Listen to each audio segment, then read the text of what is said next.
Hey, how's it going guys? I'm Dom and today we're going to be talking about the Mobvoi TicWatch Pro 5, which I've been daily driving for a while.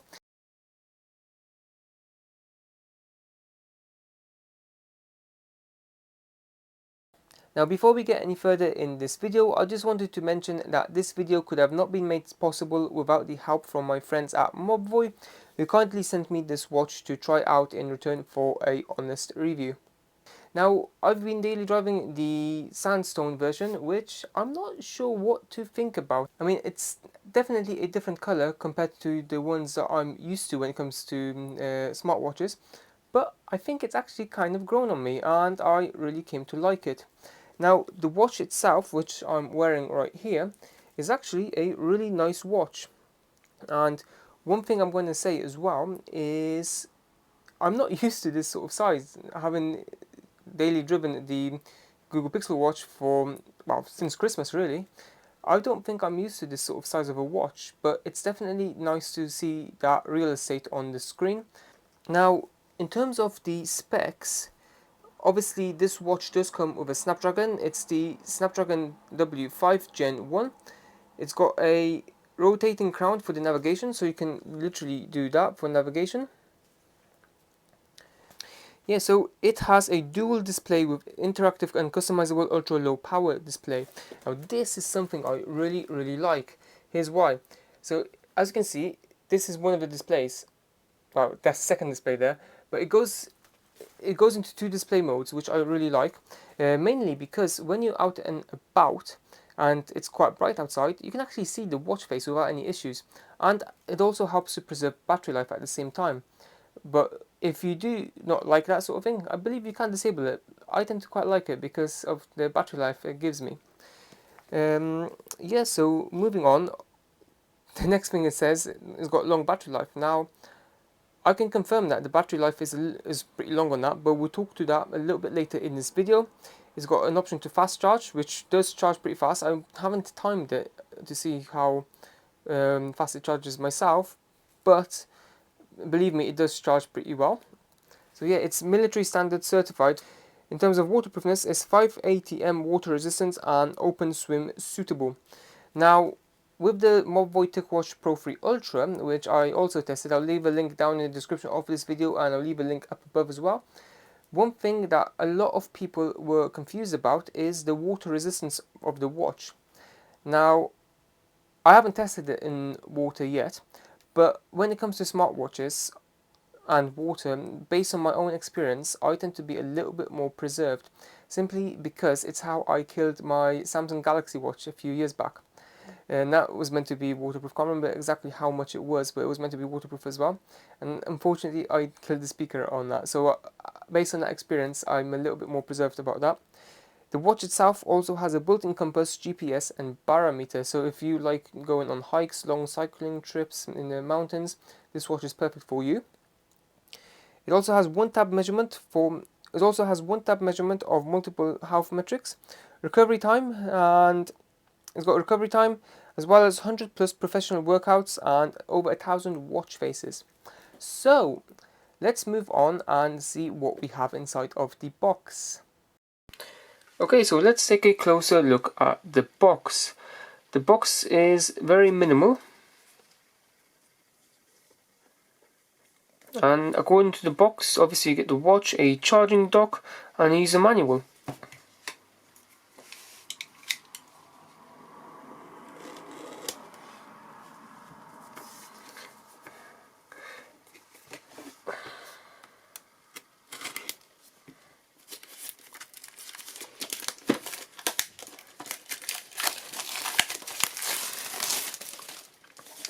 Okay.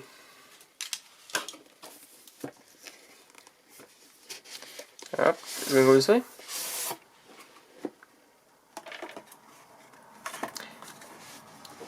I love how they've put the TicWatch logo on there. It makes the product look really premium. But yeah, let's take a look. Oh wow. So initially, I've got to admit, I wasn't too keen on the colour, but having a look at it in person, it actually looks really good. And one thing I've already noticed is the actual size of the screen. I mean, it looks a lot larger than the screen on my Pixel Watch, which I've been daily driving for, well, quite a long time now actually, and I've been really enjoying that. But yeah, this is the watch, and it's actually a lot lighter than it looks. So yeah, obviously this is it.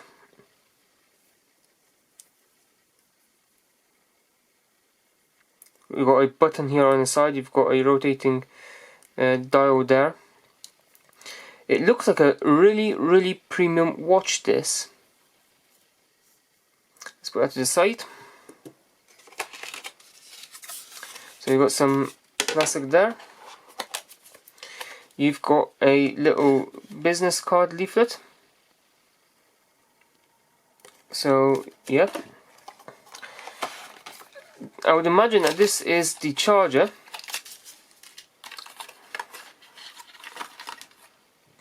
It's practically identical to the one on the TicWatch Pro 3 Ultra. Put that to the side. And I would imagine that this is your documentation.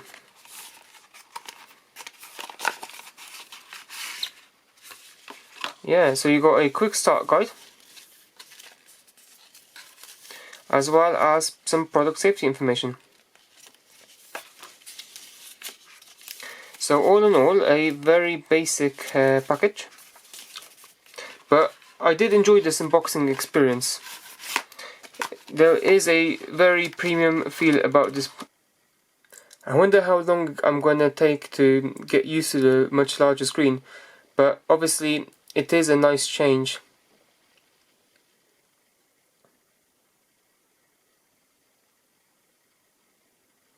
Wow. Wear OS by Google.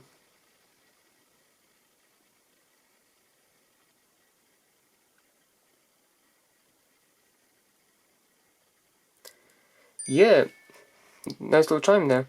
So yeah, I'm now going to go ahead and set this up, and I'm going to start daily driving this for at least a week, and I'll let you know what it's like. Okay, so let's move on to my experience with the watch. So for starters, battery life. I know that a lot of you want to know about the battery life. I am incredibly impressed, especially as someone that is coming from the Google Pixel Watch. As with the Google Pixel Watch, I would get around 1.5 days worth of battery, and that is something that I will admit is a bit subjective because it depends on how you charge the watch. But my charging pattern was always, I use it for the entire day and night for sleep tracking, and then I would charge it during my morning routine, and obviously it would be fully charged before I either work from home or leave for the day. Now that comfortably gave me around 1.5 days worth of power. With this watch, wow, I had an average around 3 days worth of battery life, and must admit I'm not used to that sort of luxury, that battery life. It's phenomenal, and we'll see how that lasts throughout the next couple of months, because I hope to be daily driving this watch for the next couple of months. But yeah, incredibly satisfied with the battery life. Moving on a little bit further to the overall performance, this watch is a performer. You know that Snapdragon does really perform really well. I have yet to experience any lag, and I think that's something really important. I barely experience any lag with the Google Pixel Watch, which is my previous everyday smartwatch, but I don't know what it is. This feels a lot faster than the Google Pixel Watch. Probably that Snapdragon, to be fair. Now in terms of health and fitness, I know that quite a lot of you will be buying this watch because you want to track your activities, you want to track your health, and keep an eye on that. First thing I want to say is, for all the people who use Strava, it's compatible with Strava. You can sync it with Strava without any issues. Now in terms of using the watch during activities, it gives you a lot of detail, which is something I really missed having from the Google Pixel Watch, because to me, the Fitbit experience was a little bit basic, but that's just me. Now, another thing I like about the activity function of this watch is the fact that during the activity you get a nice little map of where you've been. Obviously this is mainly for GPS activities, but it's a nice thing to have, and especially if you want to have a look at where you've been, and if you ever need to track back, I guess. Now, I know for a fact that there's going to be a lot of questions in the comments about the update cycle of this watch. Unfortunately, I don't have that sort of information to hand, but one thing I wanted to talk about, especially with the predecessors of this watch, is the fact that from what I read online, Samsung may have had a exclusivity window for Wear OS 3, which is why smartwatches such as the Mobvoi TicWatch Pro 3 Ultra, as well as a handful of other smaller brands, didn't have the Wear OS 3 upgrade as fast as Samsung had. But based on an educated guess, as well as my own hopes, I hope that that won't be the case this time around, simply because of the fact that we have the Google Pixel Watch, we have and well, various other Samsung watches that use Wear OS now, as well as a handful of other Wear OS smartwatches. So I'm hoping that the update cycle will be slightly different with this watch. As far as my overall first impressions of this watch go, I'm actually incredibly satisfied with this watch. I mean, not only does it perform well, it also has some really awesome features you don't see on many smartwatches. It has a very good battery life, and overall it just works really, really well. And it has some really cool watch faces. I'm just currently using the default watch face here, which I just customized to match the sandstone look of the watch, and I think I'm definitely going to keep this watch face because I really, really like it. But yeah, that's it from me in this video. If you enjoyed this video, don't forget to hit the thumbs up and subscribe to my channel for more great content. And do check out the links down below. Now, I'll be doing a more thorough review of this watch on my blog at www.techwithdom.com. I'll leave a link to all of that in the comments once that goes live. But yeah, that's it from me in this video. Till next time.